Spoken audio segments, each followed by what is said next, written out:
bagaimana Pengadilan Negeri Surakarta NO tidak berwenang mengadili ijazah Jokowi. Terus siapa yang berwenang di Indonesia ini? Sudah naik gaji kok nggak berwenang? Gimana sih? Jadi ini. Assalamualaikum warahmatullahi wabarakatuh. Jadi kemarin ya Majelis Hakim Pengadilan Negeri Solo memutuskan menghentikan perkara ijazah SMA yaitu yang diduga palsu yang sebelumnya digugat oleh Dr. Muhammad Taufik ya. Beliau merupakan ya pengacara dan sekaligus pakar hukum pidana menggugat ijazah SMA Jokowi ya ke Pengadilan Negeri Solo. Pada hari Kamis 10 Juli 2025, Pengadilan Negeri Solo menghentikan kasus tersebut. Jadi para tergugat ya berpendapat Pengadilan Negeri Solo tidak berwenang untuk memeriksa, mengadili dan memutus perkara tersebut. Dan ini aneh sekali ya. Kepada siapa lagi masyarakat kalau misalnya ada sengketa harus menggugat selain kepada pengadilan? Ya, sedangkan menggugat pengadilan dugaan ijazah palsu Jokowi ya, dianggap perkara tersebut Pengadilan Negeri Solo tidak berwenang untuk memeriksa, mengadili dan memutuskan perkara tersebut. Alasan tersebut benar-benar tidak masuk akal dan di luar nalar ya. Jadi katanya ya Dr. Muhammad Taufik ini akan mengajukan banding. Artinya kita bisa menilai pengadilan maupun hakim ya masih bisa diintervensi oleh Jokowi walaupun dia tidak berkuasa lagi, artinya dia masih sangat powerful sekali ya. Kalau misalnya hukum di Indonesia masih bisa diintervensi, ini benar-benar cukup menyedihkan dan bobrok sekali hukum di Indonesia. Jadi percuma hakim dinaikkan gajinya kalau masih bisa diintervensi ya. Jadi Rismon juga berpendapat demikian. Jadi Rismon mengatakan buat apa gaji hakim dinaikkan tetapi ada kasus seperti ini malah mengatakan tidak berwenang untuk memeriksa kasus ijazah Jokowi. Dan ini benar-benar lucu sekali. Baik ya, coba kita dengar beberapa komentar dari masyarakat maupun netizen. Ternyata benar apa yang diprediksi banyak orang bahwa nantinya kasus ijazah palsu ini akan berhenti di pengadilan dengan segala tanda tanya. Ini dia captionnya. PN Kota Surakarta menghentikan perkara ijazah Joko Widodo tidak berwenang mengadili. Tapi tidak apa-apa lah. Saya punya keyakinan keadilan itu akan datang. Tapi sebelum keadilan yang sebenarnya itu datang, ya kita mengadili dengan cara kita sendiri. Tapi tidak boleh melanggar hukum. Misalnya seperti ini, mengatakan bahwa sekarang orang yang dicurigai ijazahnya palsu ini mukanya sudah membusuk, hampir membusuk. Dari luka seperti itu bisa dibayangkan setiap malam itu kan dia jungkir balik, nangis, kesakitan. Itu belum apa-apa. Saya meyakini tidak akan lama dia itu akan lari-lari di jalan menahan kesakitan, jungkir balik dengan muka yang melepuh, meleleh, merotoli seperti tape itu. Sambil guling-guling telanjang bulat di jalan raya. Tapi mudah-mudahan tidak terjadi deh. Iya, ini pernyataan saya santai karena ini hari Sabtu. Jadi kita akan menanggapi putusan Pengadilan Negeri Surakarta yang mengabulkan kompetensi absolut di Pengadilan Negeri Surakarta. Jadi menanggapi putusan Pengadilan Negeri Surakarta dalam perkara nomor 99 PDTG 2024 PN-SKT, saya sebagai koordinator dari TIPU UGM ini kan menyatakan bahwa kami menghormati putusan tersebut. Tapi sebagai bagian dari masyarakat hukum, kami menjunjung tinggi proses peradilan dan ya menghormati setiap putusan majelis hakim. Termasuk putusan sela yang mengabulkan eksepsi dari para tergugat yang menyoal tentang kompetensi absolut dari para tergugat. Namun demikian, perlu kami tegaskan bahwa sejak awal munculnya perkara ijazah mantan Presiden Joko Widodo ini kan belum pernah dilakukan pemeriksaan terhadap ijazah yang bersangkutan ya. Sampai hari ini tidak pernah ada persidangan atau forum hukum yang benar-benar membuka dan menguji keaslian fisik ijazah tersebut di hadapan publik dan pengadilan. Masyarakat ini hanya disuguhi satu berkas digital berupa foto ijazah ya yang diunggah oleh saudara Dian Sandi Permana di media sosial X dulu yang dianggap asli ya. Dan dia mengklaim bahwa itu adalah ijazahnya asli Presiden Joko Widodo. Tapi klaim sepihak itu kan tanpa verifikasi hukum yang sah, itu bukan pembuktian.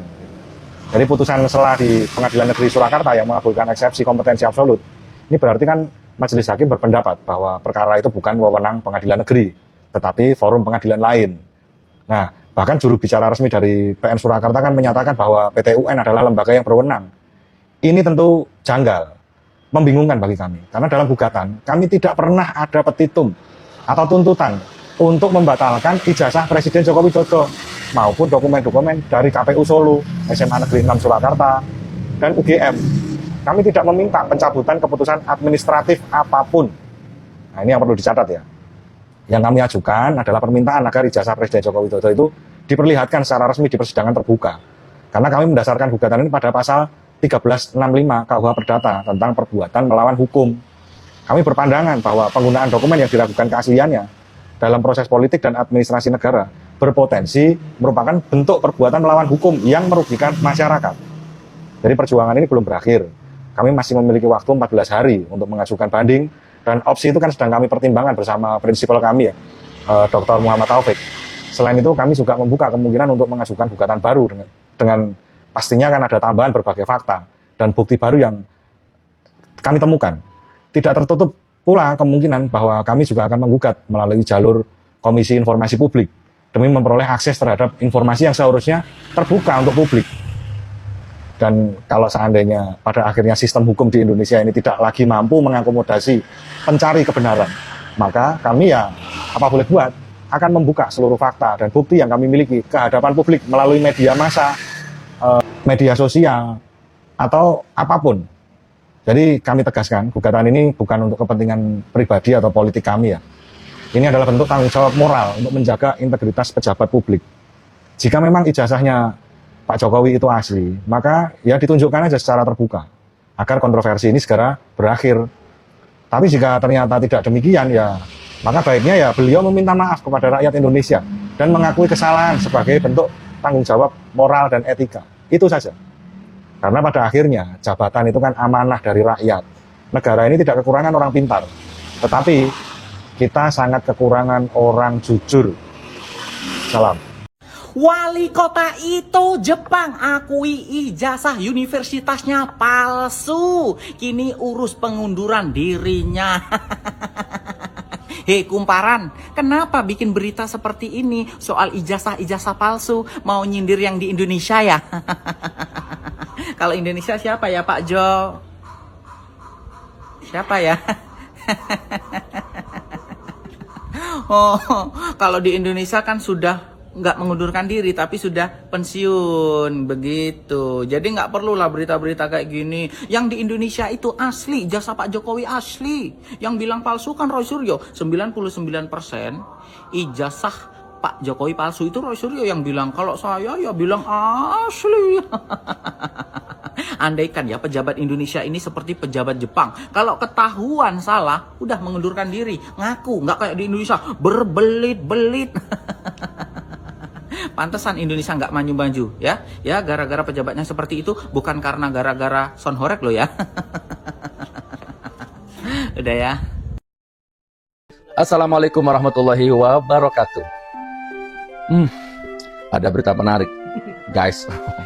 Ada berita menarik, guys. Teman-teman, sahabat Gus Nur. Wali kota Jepang mengundurkan diri atau mundur usai tersandung skandal ijazah palsu. Beritanya sudah banyak, aku nggak membaca beritanya, aku cuma garis besarnya saja. Intinya wali kota di sebuah kota namanya Ito di provinsi prefektur Shizuoka, Jepang, itu wali kotanya namanya Maki Takubo, terbukti menggunakan ijazah palsu menurut laporan kantor berita NHK. Takubo telah menghubungi Universitas Toyo dan mendapat dirinya tidak pernah lulus, bahkan dikeluarkan dari kampus bla bla bla bla bla. Intinya ini yang mau saya garis bawahi, Takubo dengan hormat, terhormat, tanpa malu, gentleman walaupun dia seorang perempuan, dia ucapkan minta maaf kepada rakyat, dia ucapkan minta maaf kepada semua pihak, lalu dia nyatakan mengundurkan diri karena ijazahnya palsu. Dan saya cari berita dari seluruh referensi, luar biasanya Takubo ini tidak nyewa preman, tidak nyewa pengacara, tidak bayar polisi, tidak bayar hakim, tidak bayar pengacara, tidak ngadu domba anak umat, dan tidak bikin nama Takubo kan, dia tidak bikin probo, enggak ada. Pro Takubo enggak ada. Tubuku enggak ada. Sekjen Tubuku enggak ada. Pokoknya dia langsung mengundurkan diri. Saya minta maaf kepada semua pihak yang telah saya rugikan atas kasus ijazah palsu ini dan saya nyatakan mengundurkan diri. Itu Jepang. Itu untung dah harakiri itu. Biasanya harakiri. Oke, jadi orang Jepang itu tidak kenal istilah malu sebagian dari iman. Tidak ada itu.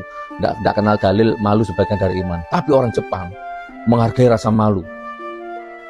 Menghargai rasa malu di atas segala macam harkat peradaban dirinya.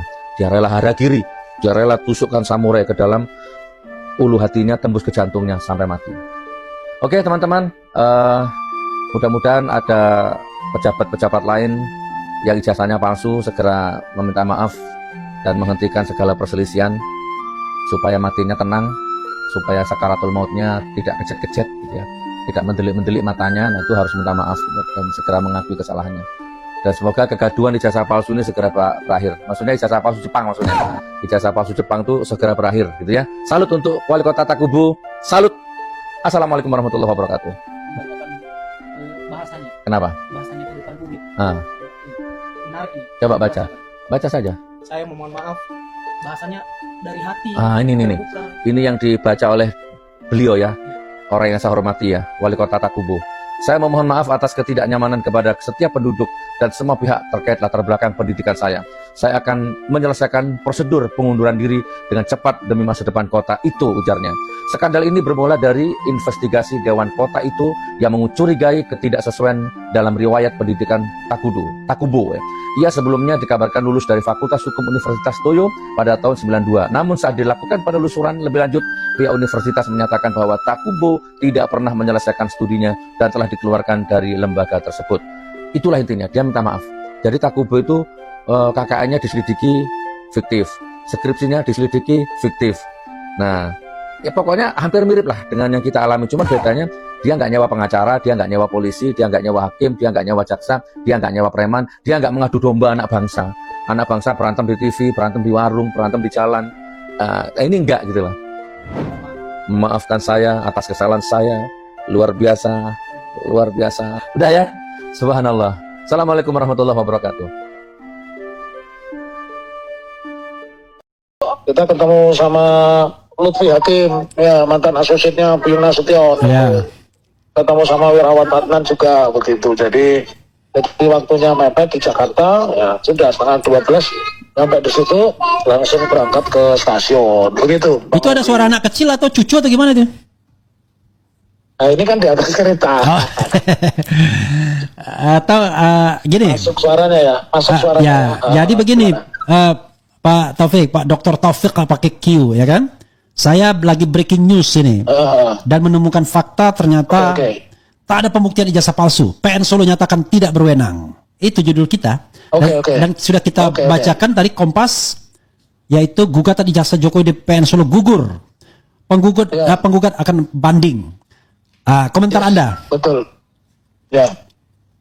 Komentar saya bahwa kalau saya membaca putusan itu ada celah ya. Yang pertama bunyi putusan nomor 99 PDTG garing PNSKT 2025 itu satu mengatakan mengabulkan eksepsi dari tergugat 1, 2, 3, dan 4, mengatakan Pengadilan Negeri Surakarta tidak berwenang mengadili. Yang ketiga memerintahkan penggugat membayar Rp506.000, dan yang saya tentu mengatakan banding terhadap gugatan tersebut. Itu kita sudah prediksi dari awal. Tetapi kalau membaca gugatan itu dari amarnya saja masih ada celahnya apa, bahwa kita ini tidak dikatakan tidak memiliki legal standing. Jadi itu nilai positifnya.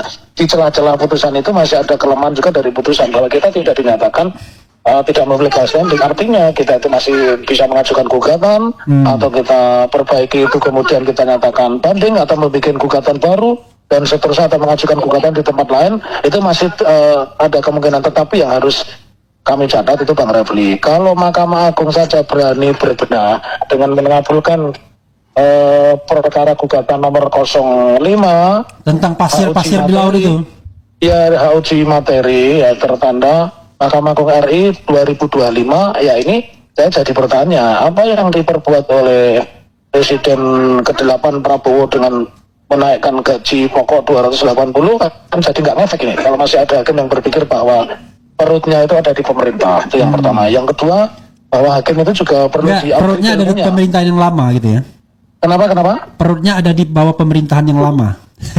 Ya harusnya kalau dia itu institusi bagian dari Mahkamah Agung, ya dia tunduknya kepada Mahkamah Agung, bukan kepada yang lain.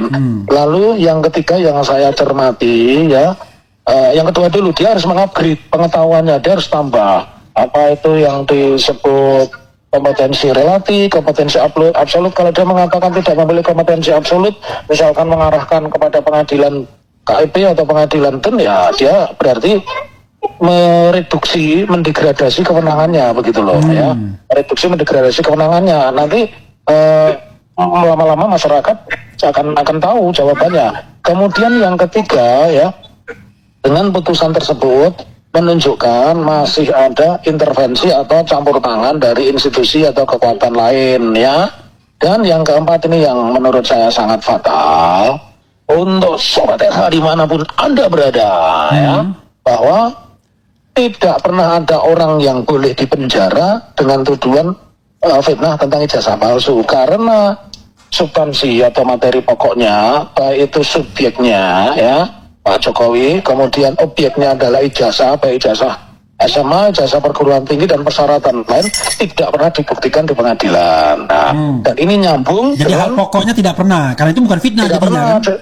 Jadi bagaimana orang dituduh melakukan fitnah? Terus yang kelima, ini menandakan kepada kita, saya makin meyakini ijazah yang asli itu memang tidak ada. Ijazahnya itu ijazah yang di medsos, begitu loh. Ya.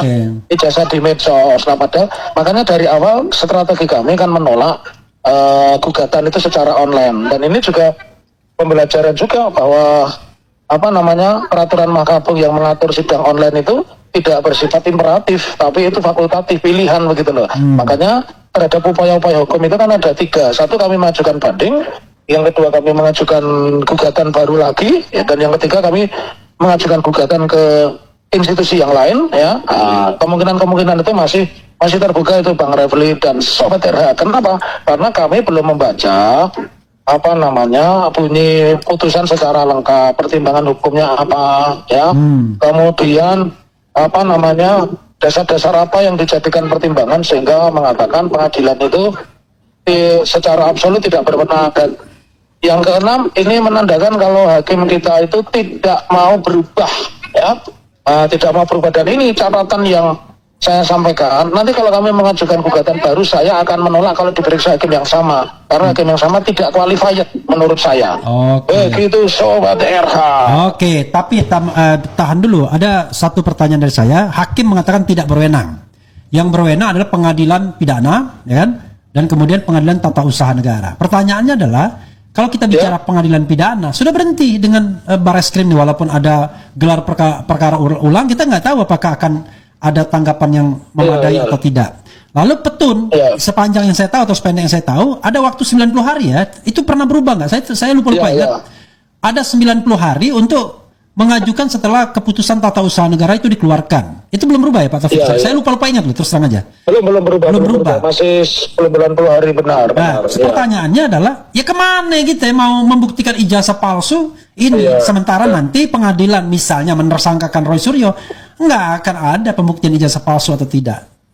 Cuma di bolak-balik apakah Roy Suryo menghina atau tidak, atau mencemarkan nama baik atau tidak, seperti Bambang Tri dan Gus Nur yang akhirnya dihukum, dan ganas sekali ancaman hukum tuntutannya kan 10 tahun maksimal, kemudian vonisnya 6 tahun. Bagaimana menurut Pak Taufik? Ya, menurut saya itu jauh panggang dari api. Kalau teori pembuktian, kalau misalkan bahwa pengadilan itu yang berwenang adalah pengadilan pidana, maka yang bisa mengatakan itu guilty or not guilty, terbukti atau tidak terbukti, sah atau tidak sah, ya pengadilan pidana. Dan itu prosesnya dengan menghadirkan objek perkara, dalam hal ini adalah ijazah. Sepanjang itu tidak pernah ada di pengadilan, maka berlakulah ketentuan pasal 185 ayat 1 Kitab Undang-Undang Hukum Acara Pidana yang mengatakan bahwa pembuktian yang paling kuat itu apa yang bukti, apa yang saksi, apa yang ahli, dan apa yang terdakwa sampaikan di depan persidangan. Itu bunyi hukum positifnya begitu. Sepanjang itu tidak ada, maka kalau dasar dari lidik saja itu dinyatakan selesai, berarti kepolisian itu menjelma menjalankan 3 fungsi sekaligus, fungsi polisi, fungsi penuntut, dan fungsi hakim, karena menyatakan sah dan tidak sah, bersalah tidak bersalah. Jadi itu sudah kacau. Teori yang mengatakan bahwa pengadilan pidana itu polisi itu bagian dari integrated criminal justice system itu menjadi ternodai dan menjadi dikonstruksi dengan adanya sikap Mabes Polri yang mengatakan ijazah itu sah, dan itu sangat berbahaya. Besok-besok saya sepakat akhirnya, walaupun dulu saya mengatakan menolak keras pernyataan guru besar sosiologi hukum Universitas Diponegoro, Prof. Suteki, Fakultas Hukum dibubarkan. Sekarang saya setuju, ya mending bikin aja polisi, terus nanti polisi hakim, polisi jaksa. Begitu saja itu Bang Refli, nggak perlu ada sarjana hukum, karena di polisi aja semuanya sudah pakai sistem pengadilan one stop justice. Begitu Bang Refli. Saya membayangkan nanti lawyer Jokowi akan mengatakan, nah 4-0 posisi sekarang sudah. Apalagi? Iya. Solo sudah 4-0, ya kan? Tanpa pernah tahu kita terbukti atau tidak ijazahnya gitu ya. Iya. Gimana?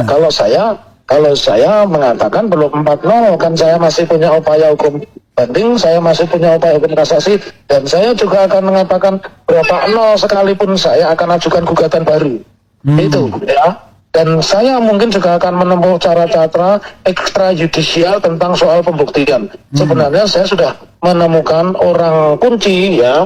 Orang itu tidak berada di Indonesia, yang dia itu alumni Fakultas Kehutanan UGM. Dan ijazahnya sangat berbeda. Tetapi dan dia sudah bersedia hadir. Masalahnya dengan tidak dikabulkannya gugatan ini ya kita pending dulu, dan mungkin saya tadi mengatakan saya akan lakukan upaya ekstrajudisial ya.